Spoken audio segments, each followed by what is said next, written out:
it's Mura Sakiyo Okami, and yes, there's a new manga translation out now. Yeah, quite a few are coming out because a lot of them, well, I'm not going to say how many, but quite a few have been approved lately. So you're going to see quite a few of these manga translation videos, just as a heads up.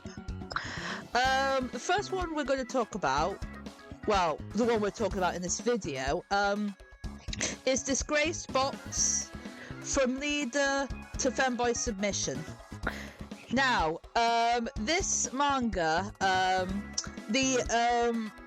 to start off with, on the DLSite like store screen, people might remember this one for a different name. Let me just get that name up for you.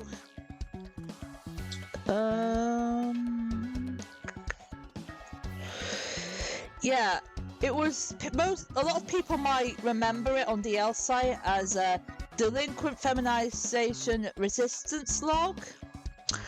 But what DLSite has done, which I'm very glad about, is that after you translate the manga, you can translate or localize the name and then translate the description, which I'm quite happy about because a lot of like these names that DLSite came out with, you could tell it was done by like Google Translate and that. Like delinquent feminization resistance log, like if you were like on the store, like, you know, outside the looking in, that's just word soup. You wouldn't have any idea what that's about. But the new name, which I gave it, is DISGRACED Boss from leader to femboy submission. That tells you, like, sort of like roughly the idea of what it's like. The reason why I went with that name instead of a more literal title is sort of similar to like Kitty Media.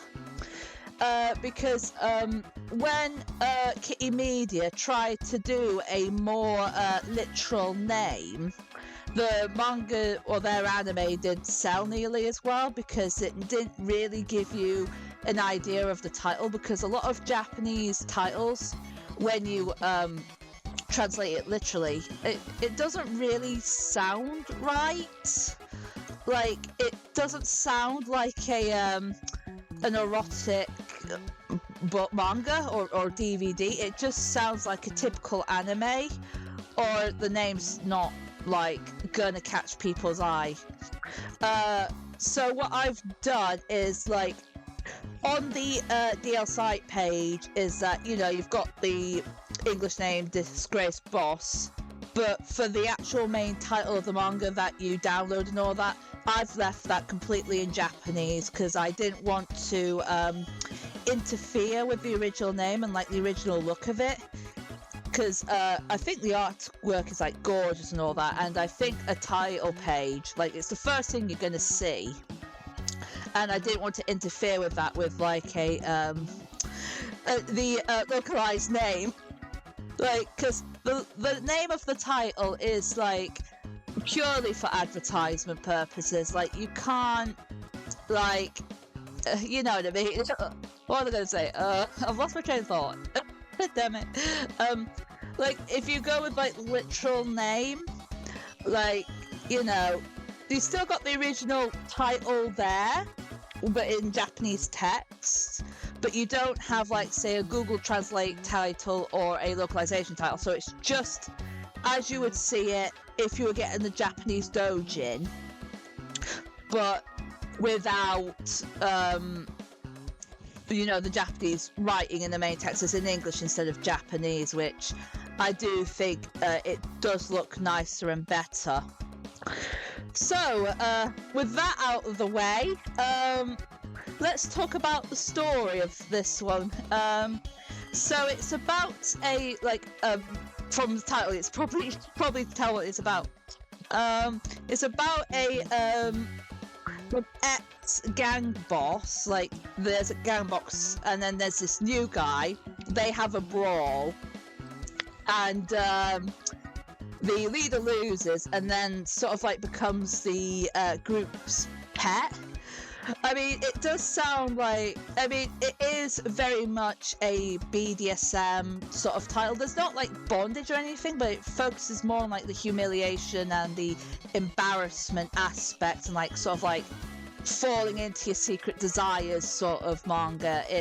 You're not going to get like whips or chains in here or anything like that. It's more of, it leads more into the S&M side than the BDSM side, if that makes sense. There is some BDSM elements, but if you're not a fan of, like, say, bondage or anything like that, you'll be fine here. This focuses purely on, like, the humiliation aspect. But honestly, I had a lot of fun translating this one, especially the part where he is forced to do an idol song. So he's like has to dress up in like a like an idol outfit and sort of like do like a karaoke in front of everyone. And while I was translating that, like while the song, when I translate it, like I localized it because you have to make it rhyme and that. I thought, trying to make the song rhyme in like sort of like in a more English sense than Japanese sense, that was a lot of fun.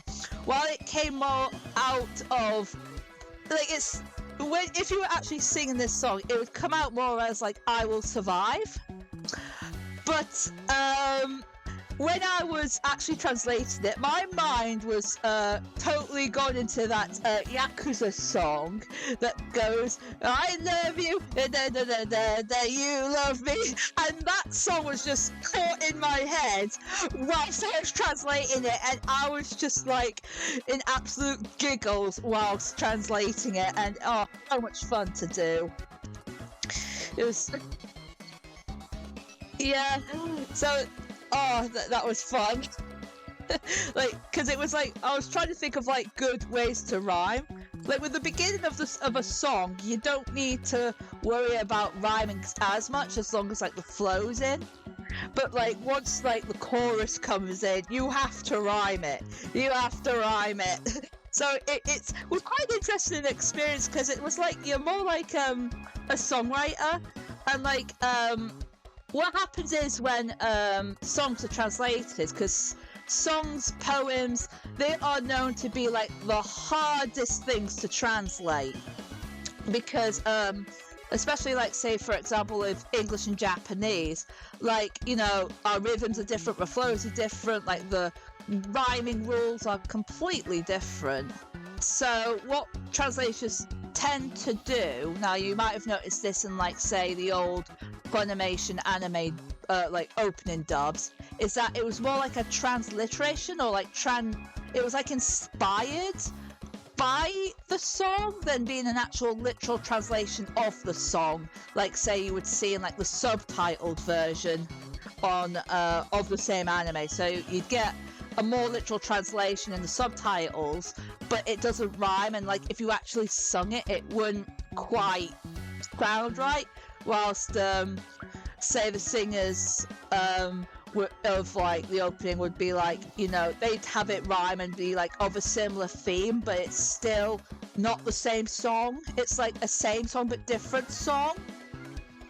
So I sort of went more that route because that is the easiest one to go, especially when you've got, with this song, you've not got like the whole lyric song. I mean, if the creator ever decides to do like say a version of this or like a bonus comic where the gang leaders, like the ex-boss is like doing the karaoke, it's just that, I would translate that because that was just so much fun to do. Yeah, so yeah, it was just a really fun one to do, and it is a bit different from what I usually do because I usually stick with like the more light-hearted ones.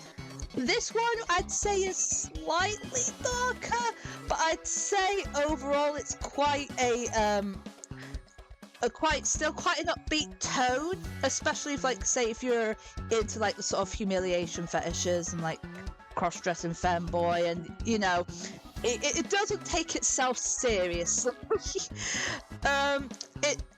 It's not as, like, say, dark as, like, I was supposed to be your boyfriend. That was quite dark. But so this one isn't quite, say, on the same darkness aspect. Like, you wouldn't read this on Halloween. This is more like if you want to read something that has a humiliation fetish, but you don't want anything too serious, because I think a lot of these, like, humiliation SMM manga do take themselves seriously a bit too much. Like, they have, like, really dark stories and all that. So it's the same as, like, say, Shadow ACS's, like, critique on Bible Black in his Ticket to Damnation series. Like, a lot of, like, hentai OVAs and all that focus on, like, the BDSM weirdly try and have really dark, serious stories for some reason. They don't try and make themselves fun. It has to be, like, a really deep, heavy plot. And it's like, why? I mean, granted, there are some good ones, like really good stories that focus on, like, the darker aspects, like use, like, sort of like the BDSM as, like, symbolism for, like, restraint and all that. But for someone but not all of them come out good, like, you know, you know what I mean. While this one, it doesn't take itself too seriously, it just throws itself into the fetish. It's just fun. It is fun. Like, it just doesn't take itself too seriously. It's quite light-hearted, as light-hearted as one of these types of doujins can go. Like, it's definitely like, if you're looking for something absolute vanilla, the next manga that's coming out, I'm not going to announce it yet because the name hasn't been confirmed yet. I mean, I know the name, but I can't say it yet until, like, it's out and, like, published to you guys. But this next one is going to be a lot more vanilla, so if you're not into, like, say, the more humiliation stuff and you want something a little bit more vanilla, I'd say wait till the next one comes out, which will be, like, within a day or two of this one. In fact, by the time you listen to this one, it might already be out, and I might be trying to find time to, like, record this second one, and it'd be crazy. Yeah, and then because I can't really give, like, too much away because I don't know what I can and can't say, but all I can say is there's going to be another manga if like, released, like, straight after this one, like, within, like, a matter of, like, a couple days. The date hasn't been confirmed yet, but by the time you see it, and considering they got, like, approved, like, within a couple days of each other, it's not going to be a long wait. So, yeah, you've got quite a few manga to look forward to. So, yeah, thank you for your support so far. I mean, thanks for listening in to this manga, just translation analysis podcast. I don't know what to call this, like, just me talking about, like, the experience of each manga I translate via DLSite Translators Unite. Like, I guess you could call it, like, a little podcast, because you can just listen to it without seeing, like, the visuals. So yeah, I hope you guys have a good day. Yeah, and enjoy this one. I remember this one being quite popular quite few years ago, but I think it got removed from, like, the pirate sites, and I don't think it was translated into English, but I remember, like, the rankings for, like, femboys was quite high back then. So now you can read it whilst you've got I love you, da, da, da, da, you love me. It's stuck in your head. Like I did, even though the song's more like I Will Survive, you know, because I was afraid, I was petrified. So yeah, again, thank you very much for listening to this so far. I hope you have a good day, and you buy the manga, support the original mangaka, support me, support the channel, get more of these manga translations done and published, and everyone's happy. Alright, so thank you very much. それじゃあね、バイバイ、ありがとう。See you. Bye bye. Bye.